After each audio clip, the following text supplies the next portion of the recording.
अस्सलाम वालेकुम अंकल, बहुत बहुत शुक्रिया अपना वक्त देने का। कोई बात नहीं बेटा।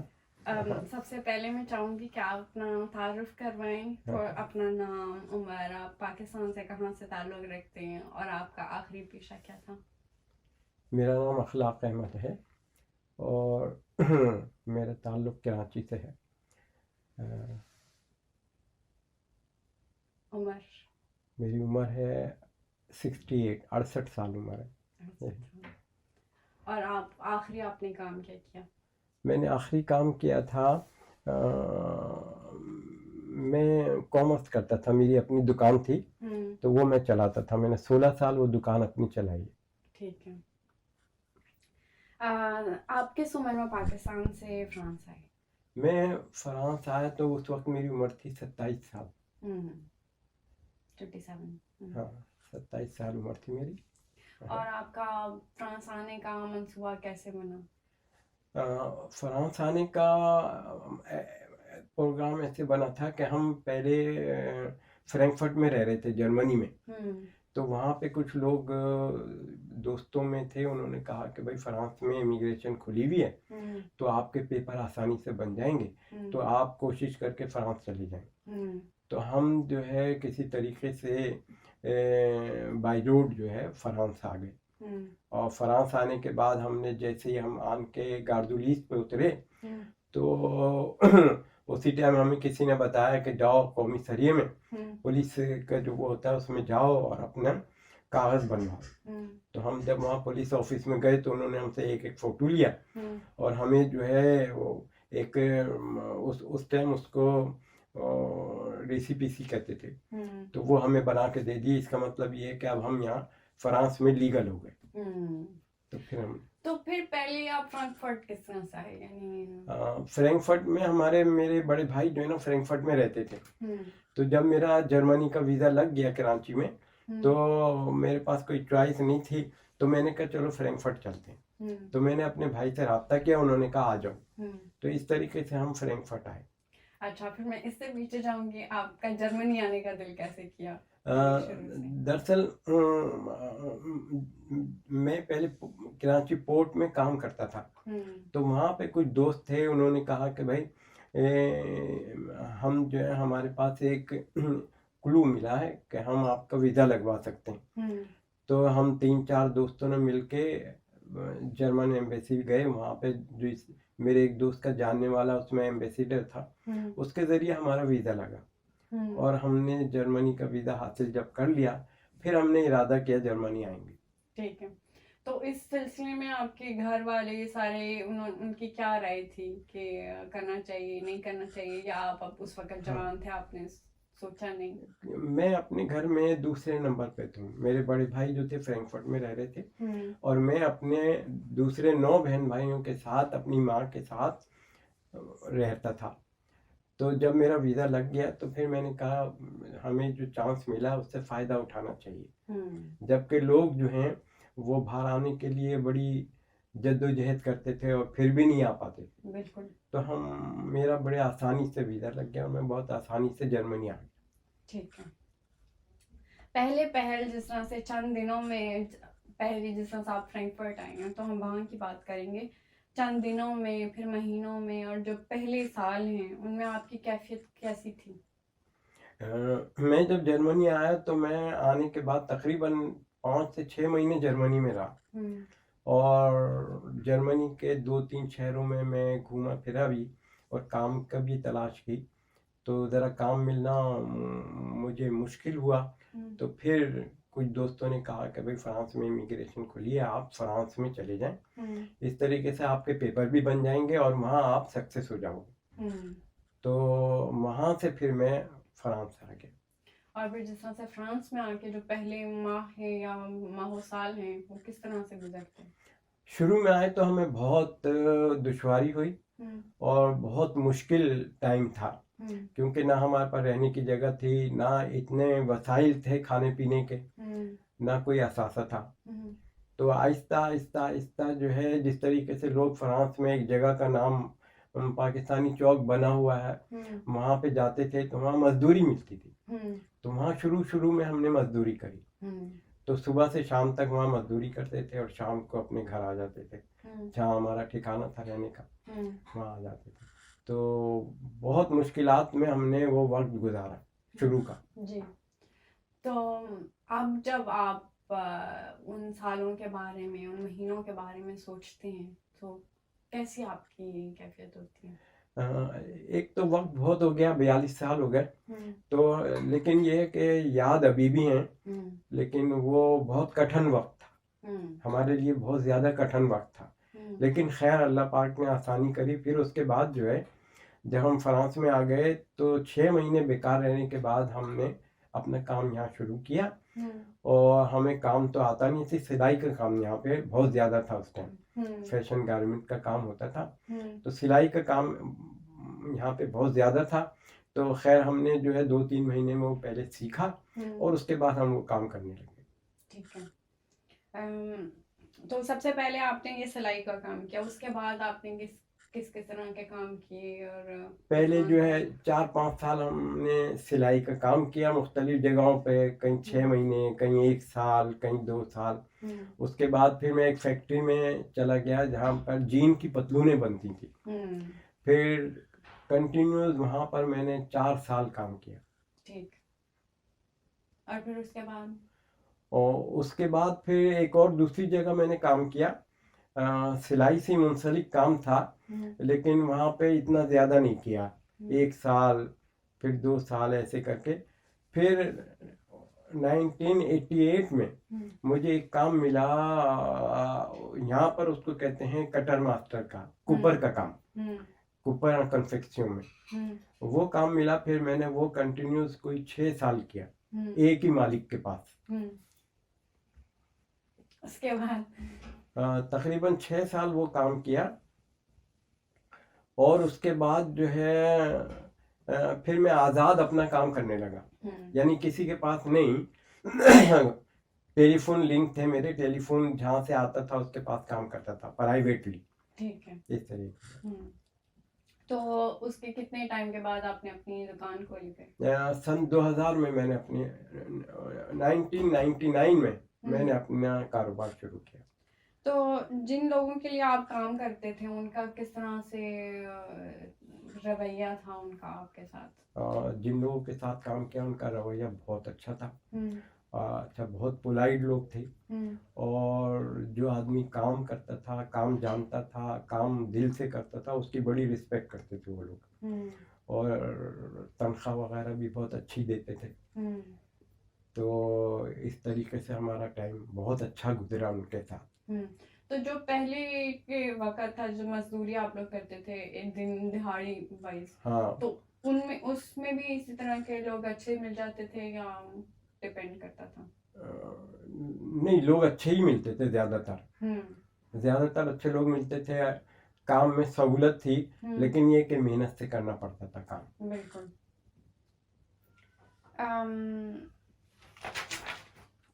तनख्वाह कितनी मिलती थी और क्या वो गुजारे के लायक थी, और आप इस तनख्वाह के साथ क्या करते थे? हमें जब हमने काम जब शुरू किया तो फ्रांस में मिनिमम तनख्वाह जो है 3,500 फ्रैंक थी।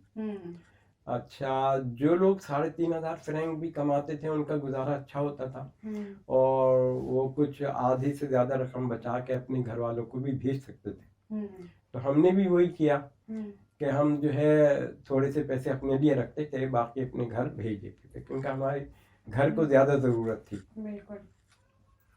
तो जिस तरह से आपने बताया कि आपको ये अपॉर्चुनिटी मिली थी कि आप जर्मनी आए और अपने घर वालों की मदद करें, मगर कब आपने फैसला किया कि भाई अब मैंने यहीं पे रहना है?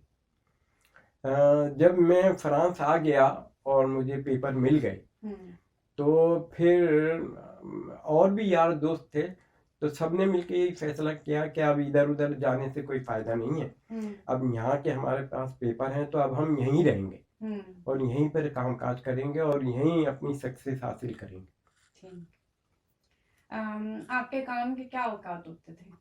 हम सुबह 9 बजे काम शुरू करते थे और शाम 6 बजे तक। तो काम आप जिस तरह से कह रहे हैं कि थकन वाला था, हाँ, मुश्किल काम था। मुश्किल काम था, तो हाँ। किस तरह से यानी रोजाना उसी काम को कहाँ से हिम्मत आती थी कि आप रोजाना वही काम करना शुरू बस करें? पहली बात तो ये है कि हम ज़रूरतमंद ज़्यादा थे। तो दूसरी बात ये है कि बगैर काम के तो कुछ भी नहीं होता। तो इसलिए हम कोशिश यही करते थे कि ज़्यादा से ज़्यादा काम करें ताकि हमें और घर वालों को आसानी हो। आपने फ्रेंच किस तरह से सीखी, फ्रांसीसी कैसे सीखी? फ्रेंच सीखने के लिए जब हम यहाँ पर फ्रांस में आ गए तो हमने किताबें ख़रीदी इंग्लिश टू फ्रेंच। तो हम जो है शाम के टाइम रोज़ाना जो है 1 से 2 घंटे घर में पढ़ते थे और कोशिश करते थे किसी तरीके से हम जल्द से जल्द ज़ुबान पे उबूर हासिल करें। लेकिन हुआ ये कि फ्रेंच जो थी हमारे लिए ज़रा मुश्किल ज़ुबान थी, लेकिन फिर भी पब्लिक डीलिंग में हमने सीखी। तो कुछ हमने किताबों से सीखा और कुछ पब्लिक डीलिंग में। फिर उसके बाद हम चैप्टर चेंज करते हैं। आपकी हाँ। शादी किस उम्र में हुई? मेरी शादी तकरीबन 38 साल की उम्र में हुई। ठीक। तो कभी आपने ऐसा सोचा कि आप शादी यहाँ पे कर सकते हैं फ्रांस में? नहीं, कभी नहीं सोचा। कभी नहीं। कभी नहीं सोचा। तो इसके पीछे क्या वजूहात हो सकती हैं? दरअसल बहन भाई और माँ, तो हमारी माँ की यही ख्वाहिश थी कि भाई शादी हम जो है अपने लोगों में अपने मुल्क में करें। तो जब ये बात जहन में आती थी तो हमारे जहन में ये बात नहीं आती थी कि हम यहाँ शादी करेंगे। ठीक है। जब आप पाकिस्तान दोबारा गए हैं यहाँ पे काम करके, जब आप पहली बार पाकिस्तान वापस गए तो आपके क्या तासुरात थे? हम जो थे यहाँ पर जब हमने काम शुरू किया फ्रांस में तो 3 साल के बाद हम पाकिस्तान गए, क्योंकि उस वक्त हमारे को जो है ना रेसिडेंस कार्ड मिल चुका था 3 साल का, और उस पर फिर हम पाकिस्तान गए। तो क्या कैफियत थी आपकी वहाँ पे तो अपनी मिट्टी को दोबारा से ढूंढ मिलना, अपने बहन भाइयों को दोबारा से? बड़ी खुशी की बात थी, हम बहुत खुशी होती थी, बहन भाई माँ बहुत ज़्यादा खुश होते थे, तो बहुत अच्छी फीलिंग आती थी।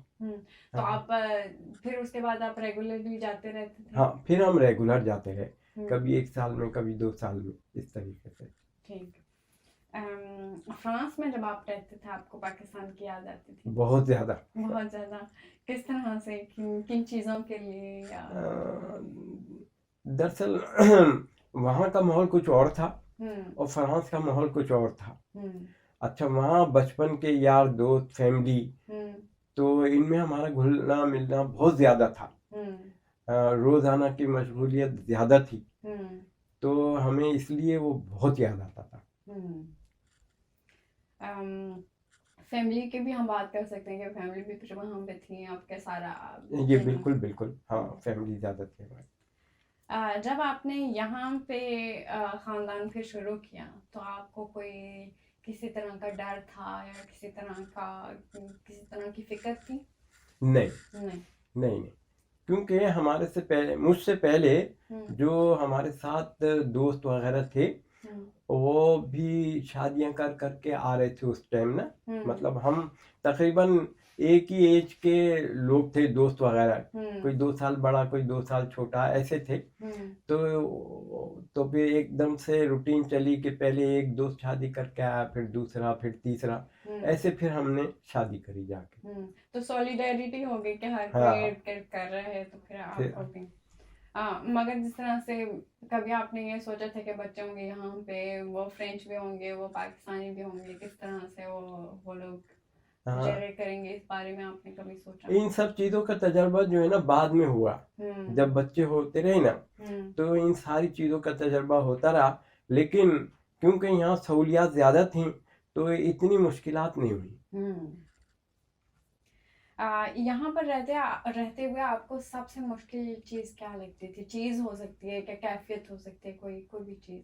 सबसे ज़्यादा यहाँ पे मुश्किल जो है ना रहने की अकेलापन होता था, क्योंकि मेरी बड़ी फैमिली थी, मैं बड़ी फैमिली से ताल्लुक़ रखता हूँ, तो मुझे अपनी फैमिली बहुत ज़्यादा याद आती थी। माँ बहन भाई ज़्यादा याद आते थे, बहुत ज़्यादा। और अक्सर ये फीलिंग आती ही रहती थी। यानी जब तक यहाँ पे मेरी शादी हुई, ये बच्चे हुए, जब तक मुझे बहुत ज़्यादा फीलिंग आती थी। अकेलेपन की। हाँ। और सबसे बेहतरीन देखो फायदा यहाँ पे रहने का क्या है? यहाँ सहूलत। पे सबसे ज़्यादा फ़ायदा यहाँ पे रहने का ये हुआ कि यहाँ पे ज़िंदगी बनिस्बत पाकिस्तान के ज़्यादा आसान थी। तो इस वजह से हम यहाँ रह पाए। तो यहाँ पे सहूलियात ज़्यादा थी, ज़िंदगी आसान थी, मौसम जो था इतना सख्त नहीं था। बिल्कुल। तो इन सब चीज़ों ने हमें यहाँ रहने पे मजबूर किया। कोई सहूलत तुम क्या आप लिस्ट बना सकते हैं, कोई एग्जांपल दे सकते हैं, मिसाल दे सकते हैं हमें, जो सहूलियत यहाँ पर हैं? यहाँ पर जो सहूलियात थी जी। भाई, आम जिंदगी में आपको खाने पीने की परेशानी नहीं थी, कामकाज की परेशानी नहीं थी, बहुत ज़्यादा कामकाज था। और जब एक दफ़ा आपका रहने का ठिकाना हो गया तो रहने की परेशानी नहीं थी। दूसरी जो है, गवर्नमेंट के जो एडमिनिस्ट्रेशन काम होते हैं उसमें काफ़ी सहूलत थी, कोई मुश्किलात नहीं थी। बगैर किसी रिश्वत के, बगैर किसी उसके जो है यहाँ काम हो जाते थे। बिल्कुल। तो इन चीज़ों ने हमें यहाँ पे ज़्यादा रहने पे मजबूर किया। ठीक। आपने अपने बच्चों की तरबियत कैसे की, ज़बान के हवाले से, अपनी सकाफ़त के हवाले से, मज़हब के हवाले से? सकाफ़त के हवाले से तो मैं नहीं कह सकता कि मेरे बच्चों में वो चीज़ आई है, लेकिन ये है कि मेरे बच्चों के मज़हबी एतबार से ये है कि हमने यहाँ पे इनको कलाम पाक की तालीम दी। और जो है पहले मस्जिद ले जाते गए, उसके बाद जो है ना घर पे इंतज़ाम किया कि मौलवी साहब आएँ घर पे पढ़ाएं। इस तरीके से हमने इनको कलाम पाक वगैरह पढ़वाया। और मैंने और मेरी बीवी ने बाकी जो इनकी तरबियत थी इस्लामी तरीके की, वो हमने दोनों ने मिलकर करी। बच्चों की पैदाइश के बाद फिर आप लोग पाकिस्तान आते जाते रहे, किस तरह से उनका लिंक बना? बहुत ज़्यादा हम आते जाते रहे। छोटे से ही हमारे बच्चे थे, हम अक्सर साल में एक दफ़ा या 2 दफ़ा ज़रूर पाकिस्तान आते जाते थे, सब बच्चों के साथ। आपके ख्याल से, अगर हम ख्याली पुलाव बनाएं, आपके ख्याल से आपके बच्चों का आज पाकिस्तान से क्या ताल्लुक है, कैसा ताल्लुक है? मेरे बच्चों का ताल्लुक बस ये है कि माँ बाप उनके पाकिस्तानी हैं और वो ये प्रीफर करते हैं कि हमारे माँ बाप जो हैं पाकिस्तानी हैं। बस वो इतना ही कह सकते हैं कि हमारे माँ बाप पाकिस्तानी हैं, और वो कहते तो हैं कि हम भी पाकिस्तानी हैं, लेकिन वो अपने आप को फ्रांसीसी ज़्यादा कहलाते हैं। क्या ये बात सिर्फ कहने में है कि वो फ्रांसीसी कहलाते हैं, या फिर आपको लगता है कि उनकी आदतों में, उनके तौर तरीकों में वो ज्यादा फ्रांसीसी उनकी सब चीज़ में है, सब चीज में? पैदाइश से लेके आज तक। आज मेरा बच्चा, बड़ा बच्चा जो है 29 साल का है, हमने यही देखा है कि वो ज़्यादातर फ्रांस को पसंद भी करते हैं और यहाँ के तौर तरीके अपनाते हैं। तो क्या इसमें आपको देख के थोड़ी सी तशवीश होती है या थोड़ी सी परेशानी होती है? बिल्कुल होती है। बिल्कुल होती है, क्योंकि हम उनकी तरबियत उस तरीके से नहीं कर पाए जिस तरीके से अगर हम पाकिस्तान में रहते और हमारे बच्चों की तरबियत होती ना, हम उस तरीके से इनकी तरबियत यहाँ पे रहते हुए नहीं कर पाए।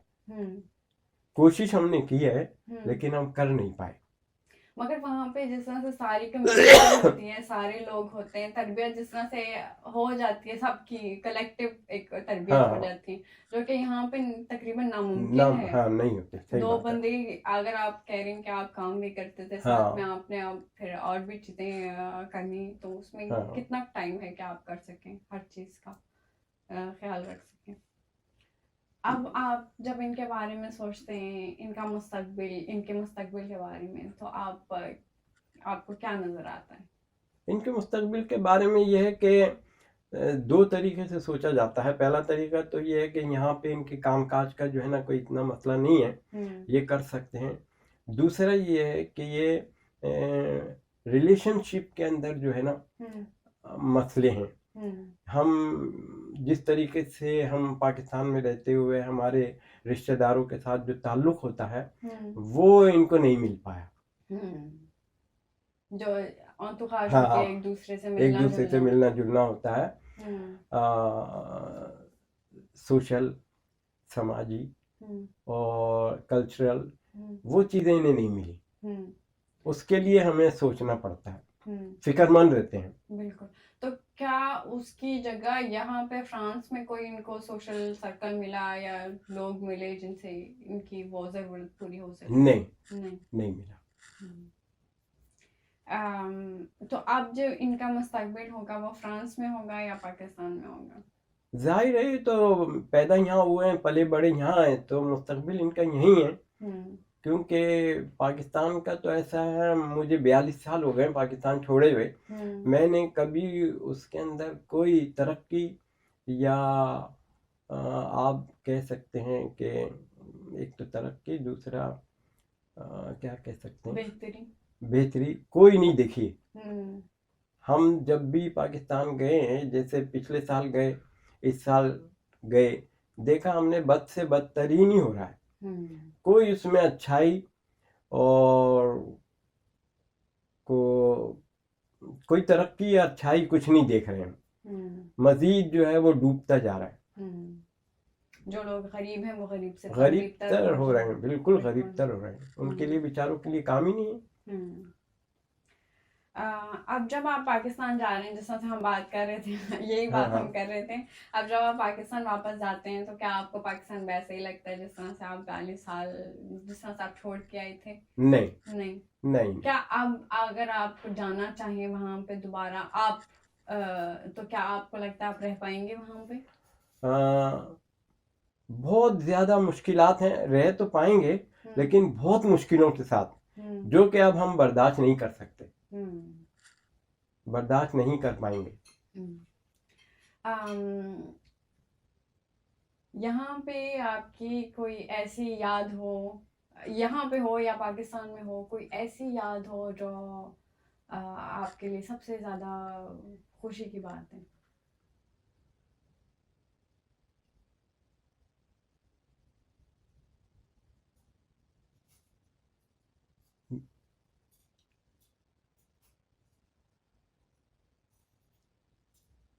मेरे लिए खुशी की बात तो सबसे पहले यही है कि मेरे बच्चे माशाल्लाह पढ़ लिख रहे हैं और अपना अच्छा मुस्तकबिल देख रहे हैं। तो मुझे ये ज़्यादा खुशी है कि निस्बतन पाकिस्तान के मेरे बच्चे यहाँ पढ़ लिख रहे हैं तो इनका मुस्तकबिल ज़्यादा अच्छा है।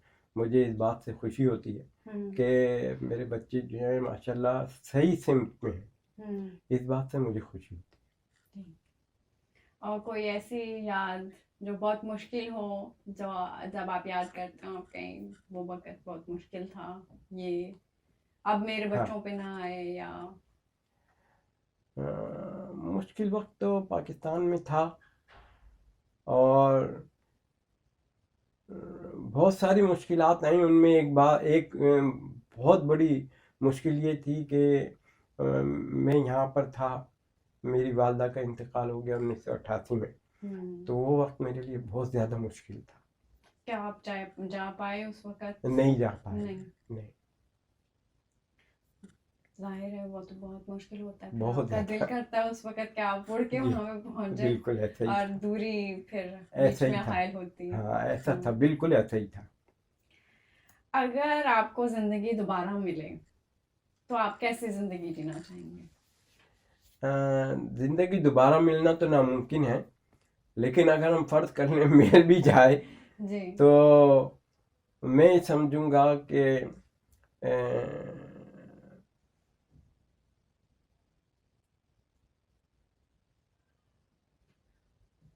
मैं समझूंगा कि फ्रांस ज़्यादा अच्छा है मेरे लिए। यहाँ पे रहना और ज़िंदगी गुजारना काफ़ी आसान भी है और अच्छा भी है, क्योंकि हमने पाकिस्तान में भी जब हम जवान हुए, जब तक मुश्किलात का दौर देखा, और आज तक जो है ना पाकिस्तान कभी अच्छा नहीं हुआ, कभी अच्छा नहीं हुआ। हम नहीं कह सकते कि उसमें बेहतरी आई है या बेहतर हो सकता है, ना उसमें बेहतरी आएगी ना कभी बेहतर होगा। ये सवाल मैंने पहले लिखा नहीं था, मगर मैं आपसे फिर भी पूछना चाहूँगी, जो जिस तरह से आपके बच्चों की तरह के लोग हैं यहाँ पे, फ्रांसीसी और पाकिस्तानी, और वो अपने सोच रहे हैं, क्योंकि जिस तरह से डिसीजन जो था यहाँ, फैसला यहाँ पे आने का हमारे पेरेंट्स ने लिया, हाँ, और वो वही बेहतरी के लिए, और अब जो है हम लोग यहाँ पे एक दो कल्चरों के बीच में खड़े होते हैं, तो आप उनको कुछ कहना चाहेंगे, कोई पैगाम, कोई अपनी जिंदगी के निचोड़ को लेके आप उनको अगर कोई कौनसाई दें, कोई एडवाइस दें, तो क्या आप उनको देंगे? मैं यहाँ के पैदा होने वाले बच्चे और अपने बच्चों के लिए एक एडवाइस ये करूँगा कि जो हमारा मज़हब है इस्लाम, उससे पीछे नहीं हटें, उससे अटैच रहें, यहाँ रहते हुए भी उसको सीखें और उस पर अमल करें।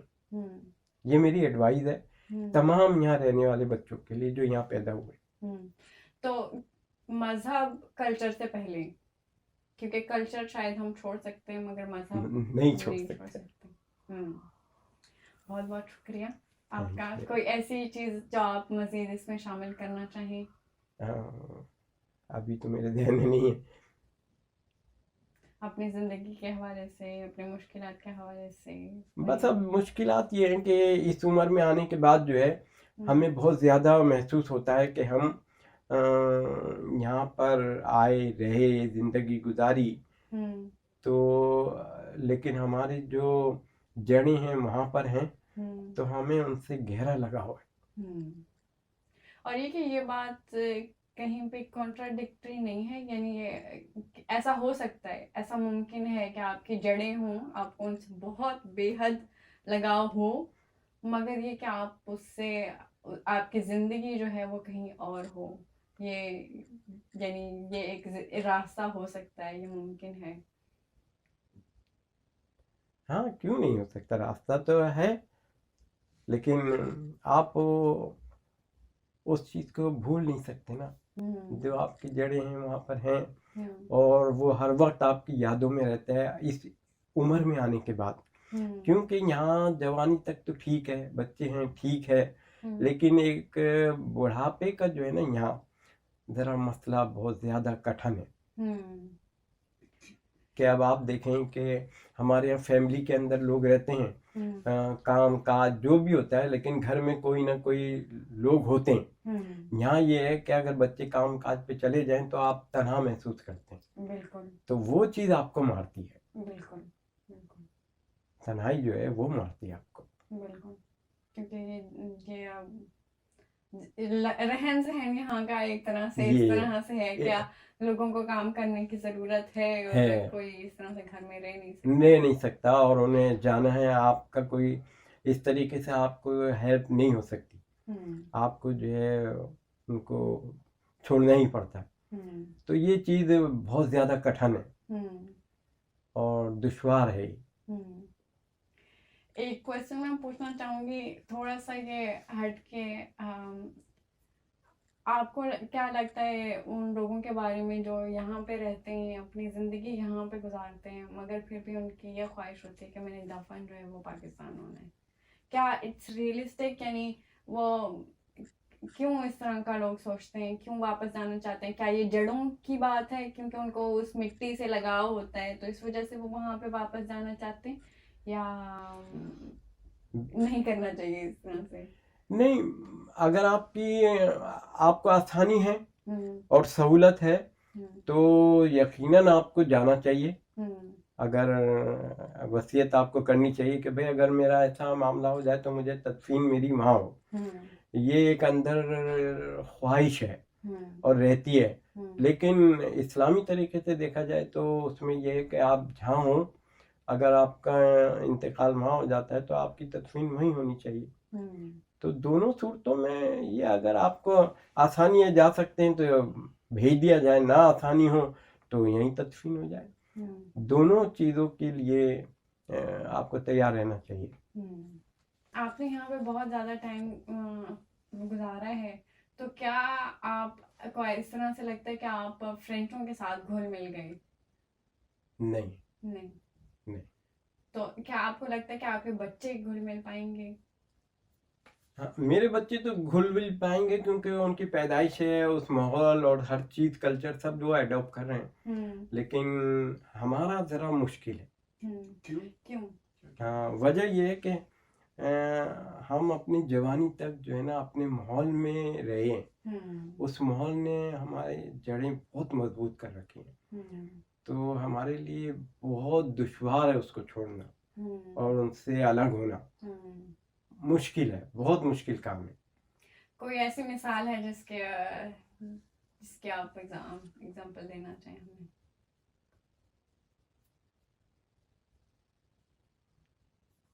खाना एक बात हो सकती है, खाना हम वही वाला खाते हैं। खाना पीना तो ठीक है, हम अपना ही खाते हैं। हम यहाँ इतने 42 साल रहने के बाद भी फ्रेंच खानों को खा लेते हैं, लेकिन पसंद नहीं है। ये बात तो है। दोस्तों में बात करते हैं अगर जिस तरह से। हाँ, दोस्तों में ये है कि पहले जो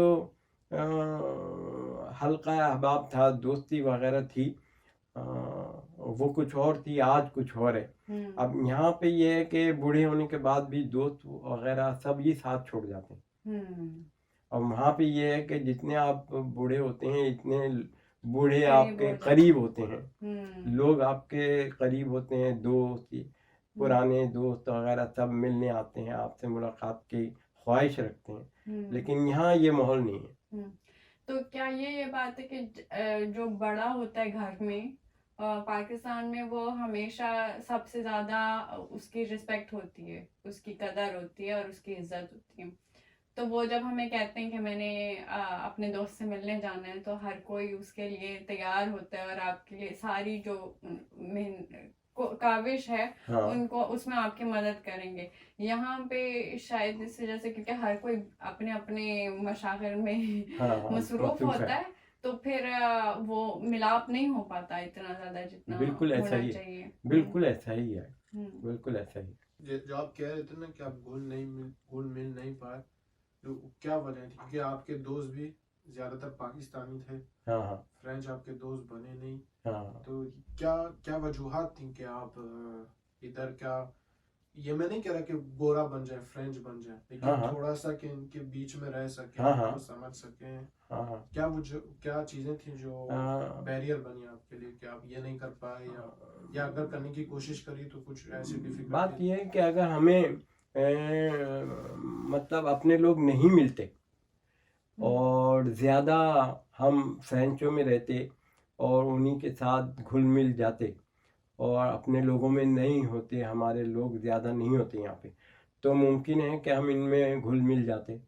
लेकिन अब हम जब से यहाँ आए हैं, हमारे साथ वही लोग रहे हैं, वही कल्चर के लोग रहे हैं, वही पाकिस्तानी इंडियन ऐसे लोग रहे हैं, जिसकी वजह से जो है ना हम वो फ्रांसीसियों वाला माहौल एडॉप्ट नहीं कर पाए। क्योंकि ज़्यादातर हम उसी माहौल में रहे हैं, उन्हीं यार दोस्तों में रहे हैं, उन्हीं फैमिलियों में रहे हैं, तो हम उन्हीं को ही एडॉप्ट करते हैं। हाँ। तो एक तरह से यह फायदा था शुरू में कि कम्युनिटी थी, बिल्कुल। तो फिर आपको ढूंढना नहीं पड़ा, यानी आसरा किसी और पे नहीं देखना पड़ा, ये बिल्कुल ऐसा ही था, सर्कल नहीं बना। मगर ये कि जिस तरह से टाइम गुजर रहा है, तो उस तरह से वो लोग दूर होते जा रहे हैं और दूसरे लोग नहीं हैं आसपास के, हाँ, जिनके साथ हम उस वक्त बनाते फूड वगैरह। दरअसल जिस वक्त हम आए थे ना, उस टाइम यहाँ पे दौर ऐसा था कि सब जगह से, यूरोप से, इधर से लोग आ ही रहे थे, तो ग्रुप बंदी होती थी।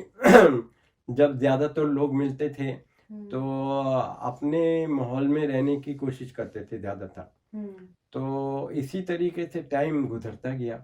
लोग ज़्यादातर अपने माहौल में, अपनी कम्युनिटी में रहने में, घुलने मिलने में प्रीफर करते रहे। तो आपके बच्चों के लिए फिर जब क्या आप लोग ज्यादा पाकिस्तानी फैमिलियों से मिलते थे, किस तरह से आप देखते हैं कि अगर उन्होंने वो कम्युनिटी में बड़े होते तो उनके लिए अच्छा होता या बुरा होता? नहीं, अगर अपनी कम्युनिटी यहाँ ज़्यादा होती जैसे इंग्लैंड में है तो बच्चों के लिए अच्छा होता। उनके लिए जो है ना मज़हब को फॉलो करना आसान होता, उनको कल्चर को फॉलो करना आसान होता, उनकी एक सोशल लाइफ होती। लेकिन यहाँ पर इंग्लैंड की तरह सिस्टम नहीं है जी। तो ये इनकी मेरे बच्चों की या यहाँ पे रहने वाले बच्चों की ये मुश्किलात हैं। लेकिन अब आहिस्ता आहिस्ता यहाँ पे शुरू हो रहा है ये माहौल। अभी जिस तरह से अगर हम इस कफ्चे में देखें शापर में, यहाँ पे यानी लोग हैं बहुत ज़्यादा हैं, तो क्या आपको लगता है कि स्कूलों का माहौल, जो सहूलियात की हम बात कर रहे हैं, वो उसी तरह की हैं उन कफ्चे में जहाँ पे इमिग्रेंट्स ज़्यादा हैं, या बनिस्बत अगर आप पेरिस के स्कूलों में चले जाएं या बॉलियो के किसी स्कूल में चले जाएं या फिर फ्रांस के दूर दराज किसी कंपाउंड में चले जाएं, वहाँ का माहौल और होगा? यकीनन जो दूर दराज के इलाके हैं वहाँ पे इतनी कम्युनिटी नहीं है तो वहाँ का माहौल बिल्कुल अलग होगा। और उस माहौल के जो बच्चे हैं वो यकीनन फ्रेंच उसमें घुल मिल जाएंगे और एडॉप्ट करेंगे। लेकिन जहाँ पर कम्युनिटी ज़्यादा है और लोग ज़्यादा हैं तो जाहिर है वो उसमें अटैच होंगे। कम्युनिटी से मिलने का के फायदे तो हैं, हम फायदों की बात कर रहे हैं कि सोशल सर्कल आपका बनता है, सहारा बनता है वगैरह वगैरह। बिल्कुल बिल्कुल। मगर दूसरी तरफ से क्या इसके फिर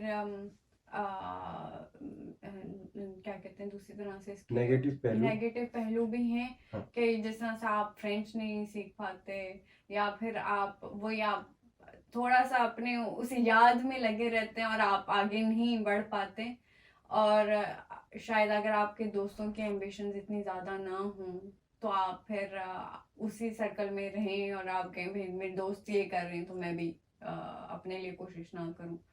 ये भी तो पहलू हो सकते हैं कम्युनिटी के। हाँ बिल्कुल ऐसे हैं ना कि लेकिन जो बच्चे कम्युनिटी में ज़्यादा अटैच रहते हैं जाहिर है उससे उनसे बाहर निकलना उनके लिए मुश्किल होता है। बिल्कुल। तो वो अटैच ही रहते हैं और वो बड़े होने तक भी ऐसे ही रहेंगे। लेकिन जो दूर हैं कम्युनिटी से और उनके लिए फ्रेंच का उन लोगों के साथ अटैच होना ज़्यादा आसान है, घुल मिल जाना। लेकिन जो लोग कम्युनिटी से अटैच हैं उनके लिए ज़रा मुश्किल है। वैसे तो ये ऐसी बात है कि आप इधर हों तब भी आपको कुछ फायदे होंगे, कुछ बिल्कुल ऐसा ही है, होंगे, और दूसरी तरफ हों तब भी आपको कुछ याद आएंगी। बिल्कुल ऐसा ही है, बिल्कुल ऐसा ही है जी। बहुत शुक्रिया। हमें इससे बहुत फायदा हुआ।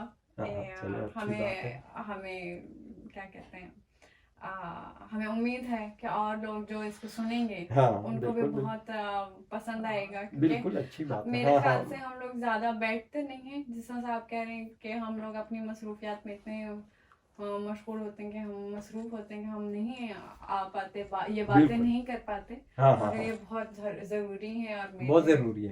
बिल्कुल बहुत जरूरी है जी। हाँ, हम सब के लिए, जितनी भी हम जो है पाकिस्तानी कम्युनिटी के लोग हैं, हमें चाहिए कि आपस में मिलें जुलें और अपने बच्चों के लिए रिलेशन को आगे बढ़ाएं जी। मेरे सबसे ये इल्तिजा है कि भाई कोशिश करें कि आपस में एक दूसरे के साथ मिलें और अपने बच्चों के लिए कम्युनिटी सिस्टम बनाएं। शुक्रिया।